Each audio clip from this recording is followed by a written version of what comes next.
महाराज अर्जुन यदुवंश के संहार का पूरा वृतांत बताए। कुंती मैया सुनते ही प्रभु के गोलोक गोविंद के लीला स्मरण करके परम धाम जाने की बात सुनते ही कुंती मैया भी गोविंद के श्री चरणों का ध्यान करके परम धाम को चली गई। पांडव राजा परीक्षित को राजभार सौंप कर स्वर्गारोहण करते हुए हिमालय की यात्रा करते करते परम धाम को पधार गए। महाराज परीक्षित ने अपनी सत्ता को संभाला। एक बार विचार आया कि चलकर प्रजा की व्यवस्था का निरीक्षण करें। अपने बुजुर्ग अनुभवी मंत्रियों को साथ में लेकर महाराज परीक्षित निकल पड़े। भ्रमण करते करते सर्वत्र अपने पूर्वजों की प्रशंसा सुनने को मिली, परंतु एक जगह पर बड़ा अटपटा दृश्य देखा कि एक गाय बछड़े आंसू बहाते रोते जा रहे हैं। एक निर्दयी दुष्ट उनके पीछे पड़ा हुआ है। दोनों अपने सुख दुख की बातें एक दूसरे को सुना रहे। बछड़ा कहता, माँ शायद आप इसलिए रो रही हो, मेरे 3 पैर टूट गए, अथवा इसलिए रो रही हो कि प्रभु हमें छोड़कर चले गए। इन दोनों के संवाद को परीक्षित ने सुना। क्रोध में नेत्र से अंगारे बरसने लगे। मुझ परीक्षित के राज्य में गौमाता पर इतना बड़ा अत्याचार, जिन गायों की रक्षा के लिए मेरे प्रभु गोपाल बनकर गोविंद बनकर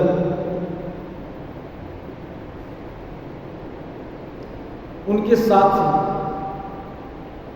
रहे, उन्हीं की गायों पर अत्याचार होने लगा। हाथ में तलवार लिए महाराज परीक्षित छोड़ पड़े। हे गौमाता, अब आपको रोने की आवश्यकता नहीं, पर प्रभु परम धाम चले गए तो क्या हुआ? अभी परीक्षित जीवित है। मारुदी रंबम भद्रम ते खलानामयिस्वास्तरी। क्रोध हुए महाराज परीक्षित जैसे ही आगे बढ़े, उस दुष्ट को दंड देना चाहते थे कि वह दीनवत शरणम गतः मुकुट उतारकर चरणों में गिर पड़ा।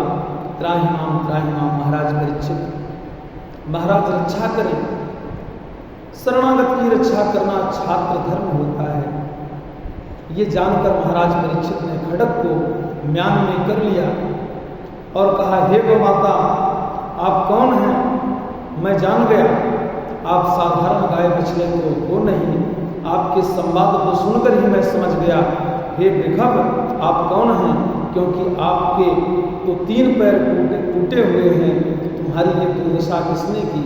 मुझे बताओ, निसंकोच निर्भीक होकर बताओ। बछड़ा बोल पड़ा, महाराज मैं अपने दुख का हेतु किसे मानूं? कुछ लोग कहते हैं कि भाई जैसा कर्म करो, भाई जैसे कर्म करो वैसे ही फल मिलता है। कर्म ही सुख दुख का कारण है। कुछ लोग कहते हैं भाई ईश्वर की इच्छा के बिना पत्ता नहीं हिलता, भगवत इच्छा से ही सब कुछ प्राप्त होता है। कुछ लोग कहते हैं भाई ग्रहों की गति है, अनुकूल ग्रह आ जाए तो बड़ा आनंद आता है, प्रतिकूल पड़ जाए तो बड़े बड़े महापुरुषों को भी कष्ट उठाना पड़ता है। इसलिए भाई मेरी समझ में नहीं आता और मुझे नहीं लगता कि मैं अपने दुख का किसी को दोष दूं, अतः मैं अपनी इस दुर्दशा का दोषी किसी को नहीं मानता।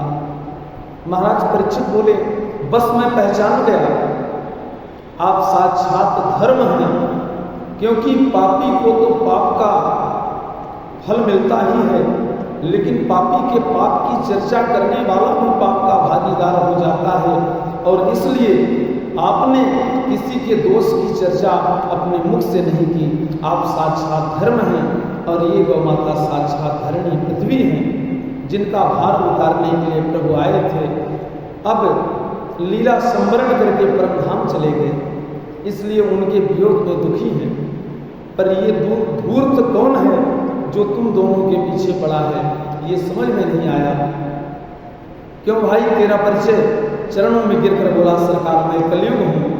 परीक्षित बोले, अच्छा तो कलयुग है? मेरे राज्य की सीमा में प्रवेश करने का दुस्साहस कैसे हुआ तुझे? कलयुग बोला, सरकार ये बताइए कहाँ आपका राज्य नहीं है?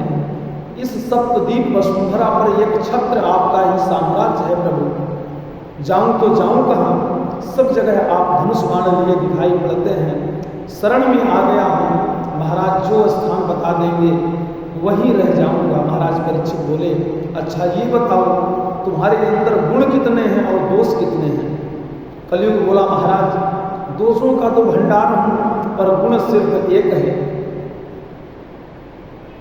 यद फलम नास्ति तपसा न योगेन समाधिना तद फलम लभते सम्यक कलो केशव कीर्तनम। कलो केशव कीर्तनार्थ, कलयुग में इससे सरल साधन कोई संभव नहीं है। केवल हरिनाम संकीर्तन से जीव भवसागर की नैया को बड़ी सहजता से पार कर सकता है। इस गुण पर महाराज परीक्षित प्रसन्न हो गए और बोले, भाई गुण तुम्हारा बड़ा अच्छा लगा, बड़ा ही दिव्य है। जीवों को इससे सरल साधन कोई मिल नहीं सकता। अन्य युगों में तो कितनी तपस्या करनी पड़ती थी, कितने यज्ञ, कितने तप, कितने बड़े बड़े साधन करने पड़ते थे। कलयुग में तो बैठे बैठे जीव हिलाओ, प्रभु का नाम आश्रय लेकर पार हो जाओ। रीझ गए महाराज परीक्षित, भाई अब तो हम तुम्हें रहने का स्थान देंगे, जाओ चारक दूतम पानम स्त्रियः सूना यत्र धर्म से चतुर्विधा। जहां जुआ खेलें, जहां मदिरा पान होता हो, जहां पर लंपट पुरुष रहते हो, जहां जीव जंतुओं की हिंसा होती हो। कलयुग गिड़गिड़ाता हुआ बोला, महाराज परिवार बहुत बड़ा है, 4 कमरों में गुजारा नहीं हो पाएगा। और फिर आपने जैसी शकल देखी वैसे ही कमरे दे दिए। कम से कम एक गुण मेरा आपको बहुत पसंद आया, तो एक बढ़िया कमरा दे दीजिए। महाराज परीक्षित बोले, पुनश्च आचमानाय जातरूप मदात् प्रभु। पुनश्च आचमानाय, स्वर्ण में निवास मिला। महाराज परीक्षित चूंकि प्रसन्न थे, गुण पर रीझे थे, इसलिए तुरंत कह दिया, अच्छा जाओ, हमने तुम्हें स्वर्ण में ही निवास दिया। अब एक शंका होती है,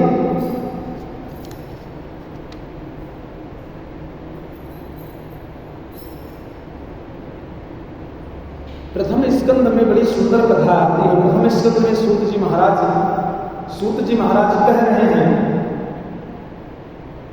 कि महाराज परीक्षित ने कलयुग को स्वर्ण में निवास दे दिया, पर दूसरी ओर भागवत के 11वें स्कंद में विभूत योग का वर्णन करते हुए उद्धव से भगवान स्वयं कहते हैं, धातु नामास्म कांचन। भागवत के 11वें स्कंद के 16वें अध्याय के 18वें श्लोक में, हे उद्धव, धातुओं में स्वर्ण मेरा ही स्वरूप है, उसमें मेरा निवास है। भागवत में लिखा है कि स्वर्ण में कलयुग का निवास है। भागवत में ही भगवान कह रहे हैं कि मेरा निवास है। अब किसकी बात माने, किसकी बात न माने? इसका समाधान यह है कि ईमानदारी से प्राप्त किए हुए स्वर्ण में भगवान का निवास होता है। प्यारे, कुछ लोगों ने कहा, सरकार ईमानदारी से तो कम ही लोग करते हैं, कम ही लोग सोना पहन पाते हैं, कृपया कुछ और संशोधन कीजिए।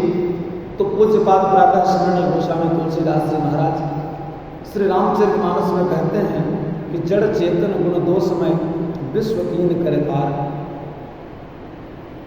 भोजन करते हैं अन्न में दोष, वस्त्र पहनते हैं वस्त्र में दोष, हर वस्तु सदोष है प्यारी, परंतु जो वस्तु भगवान को निवेदित कर दी जाए वह निर्दोष हो जाती है। अन्न में दोष है पर ठाकुर जी का भोग लग जाए तो वह प्रसाद बन जाता है प्यारे। अन्न नहीं रह जाता, भगवत प्रसादी हो जाता है, उसका सारा दोष दूर हो जाता है। इसलिए जो भी वस्तु संसार की ग्रहण करो प्यारे, भगवान को समर्पित करके ग्रहण करो। भोजन करना है तो ठाकुर जी को भोग लगा कर करो, वस्त्र पहनना है ठाकुर जी को अर्पण करके करो, अलंकार पहनना है होगा स्वर्ण में दोष, पर पहले ठाकुर जी को पहना दो और ठाकुर जी का प्रसाद बनाकर आप धारण कर लो। ऐसा करने पर उसमें फिर साक्षात प्रभु का ही वास होता है। अतः भगवान का प्रसाद बनाकर ही वस्तु को ग्रहण करना चाहिए। तुम्हें ही निवेदित भोजन करें, अब ब्रह्म प्रसाद पर भूषण करें। एक दिन महाराज परीक्षित स्वर्ण मंडित मुकुट धारण करके शिकार खेलने के लिए निकल पड़े। दृग्भ्रमित हो गए प्यारे, भूख प्यास से पीड़ित होकर महर्षि समीप के कुटिया में पहुंच गए। बाहर खड़े होकर खूब आवाज दी पर कोई प्रत्युत्तर नहीं आया। कुटिया के भीतर महाराज परीक्षित ने जाकर देखा तो समीप मुनि समाधिस्थ बैठे हुए थे। राजा को भ्रम हो गया। मृगा समाधि राहोस्वित, मृगा इसकी ये समाधि झूठी है,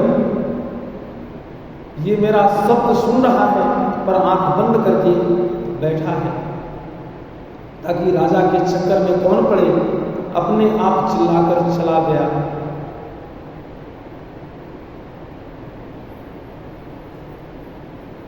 अपने आप चिल्लाकर चला जाएगा, ऐसे मन में सोचा परीक्षित ने। राजा ईश्वर का अंश होता है, देखता हूं असली है कि नकली। एक मरा हुआ सर्प दिखाई पड़ा तो धनुष कोट से उतार कर उसे उठाकर महात्मा के गले में लपेट दिया। पर महात्मा भी असली और उनकी समाधि भी असली, उन पर कोई अंतर नहीं पड़ा प्यारे। महाराज परीक्षित तो चले गए। संत को समझने में भूल हो जाए तो परिणाम बहुत भयानक होता है प्यारे। कहीं असली को नकली समझ बैठे तो खतरा ही खतरा होता है, और नकली को असली समझ बैठे तो बहुत खतरा होता है। रामचरितमानस में प्रताप भानु की कथा आपने सुनी होगी। एक पाखंडी महात्मा के चक्कर में पड़कर राजा प्रताप भानु का सर्वनाश हो गया। एक पाखंडी पर विश्वास करके इतना भयंकर परिणाम हुआ प्यारे। और भागवत में एक असली संत को नकली समझ बैठने की गलती कर बैठे राजा परीक्षित मरा सर्प डाल कर चले गए। ये दृश्य एक बालक ने देखा, छोड़कर समीप ऋषि के पुत्र को सूचित किया, जो कौशिकी नदी के तट पर खेल रहा था, जहां पूरा समाचार सुनाया कि ऋषि कुमार क्रोध में भर गया।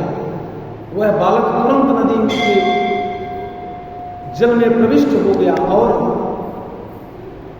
कौशिकी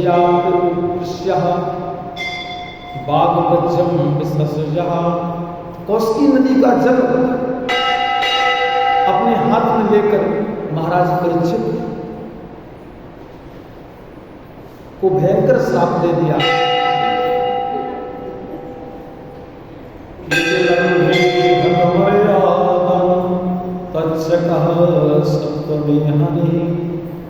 गंगच्छयति स्म क्लागारं चोदितो भरद्वम्। ये कुलांगार तुम्हारे पूर्वजों ने सर्वदा संतों की चरण रज अपने मस्तिष्क पर धारण की और उन्होंने संतों का अपमान किया। जा मेरा शाप है, तूने सर्प के द्वारा मेरे पिता का अपमान किया, तो आज से 7वें दिवस सर्प का ही तुझे ग्रास बनना पड़ेगा, सर्पदंशन से तेरी मृत्यु होगी। इस प्रकार राजा परीक्षित को महाराज समीप का श्राप, श्रृंगी ऋषि द्वारा दिए गए श्राप, तत्पश्चात अपना राजपाट छोड़ कर राजा परीक्षित श्री सुखदेव महाराज के शरण में जाते हैं